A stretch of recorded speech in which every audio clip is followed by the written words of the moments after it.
Si. Alors bien, écoutez bien ce que va nous dire Philippe Pascot, parce que c'est la réalité.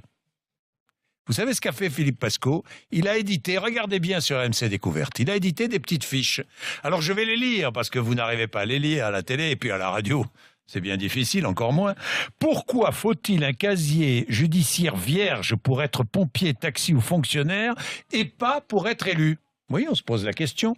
À revenu égal avec un salarié, un élu peut payer 2 fois moins d'impôts. Mais oui, un élu peut cumuler jusqu'à 5 retraites et sans plafond. Philippe Pascot, votre livre « Pilleurs d'État » aux éditions Max Milo recense tous les abus légaux, je dis bien légaux, dont bénéficient les élus. Exactement. Je vais vous en citer un autre, puisqu'on est là dans une radio sympathique. Vous savez ce que c'est qu'une pension de réversion? Oui, évidemment. Un simple salarié, c'est 54% de 19 000 euros maximum. Moi, j'ai une amie qui vient de perdre son mari. Elle touche 357 euros de pension de réversion. Une femme d'élu, ou un homme d'élu, c'est 66% sans plafond. Moi, j'ai du mal à comprendre qu'une femme d'élu soit plus fatiguée qu'une femme de salarié. Et c'est ce que je mets dans Pilleurs d'État. Tous ces petits privilèges, ces avantages, ces droits que certains élus se sont abrogés. Je dis bien certains élus parce que tous les élus ne sont pas pourris.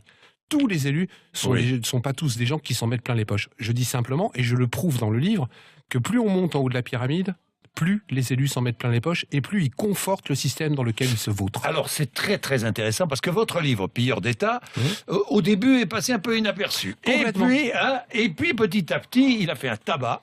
Et aujourd'hui, il se vend d'une façon... Il fait un tabac, vraiment. D'ailleurs, certains médias hésitent à vous inviter. Je ne sais pas pourquoi. J'ai un journaliste l'autre fois qui m'a téléphoné, qui m'a dit « Putain, Philippe, ton livre est génial. Ce qu'il y a dedans, c'est simple. Il y a longtemps qu'on aurait dû l'écrire. Mais tu comprends, si je t'invite et si Valls devient président, je suis grillé. » Mais comment? Oui, parce que vous avez travaillé avec Manuel Valls. J'ai bossé 9 ans avec Manu, oui. Bonjour Manu, si tu m'écoutes, j'espère que tu vas bien. Vous entendez toujours bien avec lui? Oui, ça va? On se respecte mutuellement. Voilà. Non, Manuel Valls, pas plus pourri, pas moins que les autres. Il n'est pas particulièrement pourri. Il est parti en Afrique dernièrement, je ne sais pas pourquoi.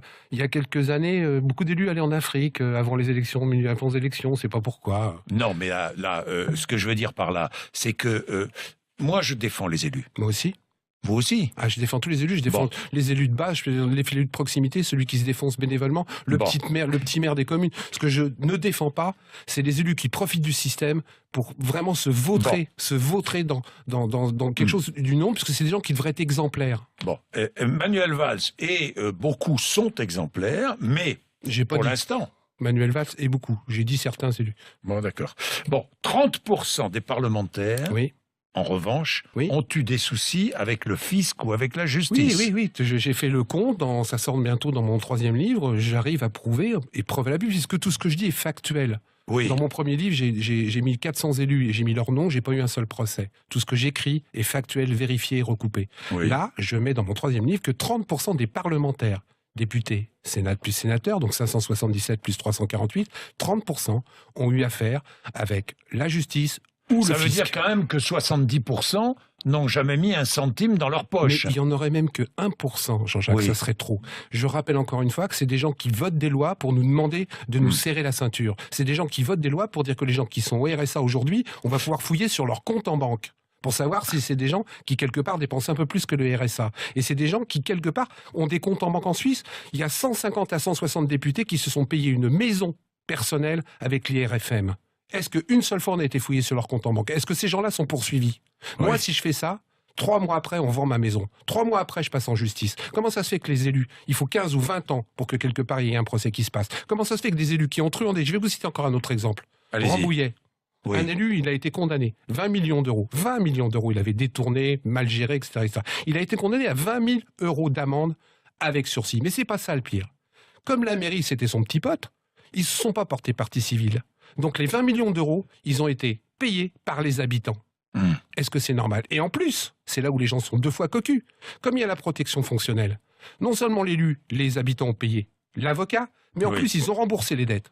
Et ça, il faut que ça s'arrête parce que les gens, je vais vous dire aujourd'hui, ils en ont marre. Mais ils ne croient plus à la peste, ils ne croient plus au choléra, ils n'ont pas envie des chemises brunes, ils n'ont pas envie des chemises rouges. Du coup, il y a des endroits où il y a 75%, 80% d'abstention. Est-ce que c'est normal? Est-ce que ça doit continuer? Je dis non et je l'écris dans le livre Pilleurs d'État. Alors vous dites certains élus touchent plus de 30 000 € par mois. Leurs retraites sont cumulatives, celles d'adjoints, celles de conseiller régional, celles de députés. Ils peuvent avoir jusqu'à 5 retraites et tout ça sans plafond. Mais moi je le croyais quand j'ai commencé ma carrière d'homme politique, il y a très très longtemps. J'ai vu des maires qui disaient bon, je laisse ma place, j'ai fait assez de machin, j'ai fait assez de boulot comme élu, je deviens maire adjoint. J'ai compris après. Ils touchaient leur indemnité de maire adjoint, plus leur retraite de maire. Nous, quand on prend notre retraite, on n'a pas le droit de travailler plus haut que notre dernier salaire. Pourquoi ces gens-là peuvent cumuler? Comment se fait-il que des gens qui doivent être exemplaires, qui doivent nous montrer l'exemple, en ont plus que les gens qu'ils seront soi-disant censés représenter? Ça, c'est complètement anormal. Oui, et puis le casier judiciaire. Le casier judiciaire, je le dis depuis 2 ans. D'ailleurs, j'ai commencé sur votre antenne, dans une autre émission qui s'appelle Les Grandes Gueules, à le dire il y a 2 ans. Comment se fait-il qu'aujourd'hui, il y a 396 métiers en France où vous ne pouvez pas travailler si vous ne présentez pas votre casier judiciaire vierge? Vous ne pouvez pas bosser donc comme pompier, comme ambulancier, comme taxi, comme fonctionnaire, si vous ne présentez pas votre casier judiciaire vierge. Je dirais même plus.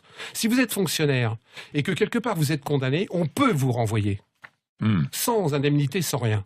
Pour être élu ou réélu, on n'a pas besoin de présenter un casier judiciaire vierge. Je demande à Manuel, puisque tu es Premier ministre, il n'y a pas besoin d'une loi pour ça. Juste une petite directive ou un décret ou quelque chose comme ça. Fait que pour être élu ou réélu en France, on soit obligé de présenter son casier judiciaire vierge. Oui. Et donc les retraites douillettes, les exonérations d'impôts, les salaires mirobolants, les avantages. Les avantages. Alors parlez-moi des avantages. Tiens, il y en a plein des avantages. Il y en a plein quand vous êtes élu, et je l'ai été. J'ai été conseiller régional, président de la formation professionnelle et l'apprentissage. Déjà, du jour au lendemain, on vous appelle président, je ne sais pas pourquoi. Mais en plus, vous avez le droit à la voiture, vous avez le droit au téléphone, vous avez le droit à Internet, vous avez le droit à un tas de choses. Un autre exemple qui me rend fou. Vous cumulez plusieurs fonctions. Maire, conseiller départemental, allez, conseiller régional. Vous avez des frais de représentation. Moi, je m'explique comment on fait pour manger 3 fois par jour.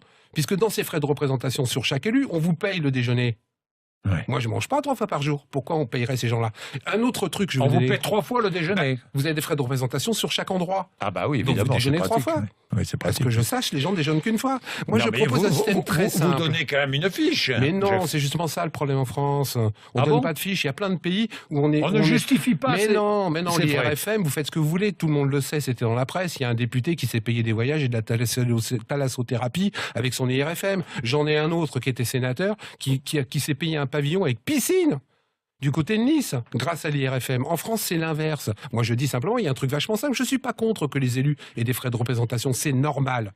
C'est normal. On n'est pas non plus là pour faire du Robespierre, etc. Ça se termine toujours très mal. Mais qu'au moins, ils présentent les factures avant. C'est-à-dire qu'il y a plein de pays où vous dépensez l'argent vous-même et vous faites rembourser. En France, c'est pas ça. On vous donne le pognon et vous en faites ce que vous voulez. Je reprécise que ce n'est pas tous les élus. Oui. D'accord ? C'est une petite marge importante des élus. Il y en a moins qu'on le dit, mais plus qu'on ne le sait.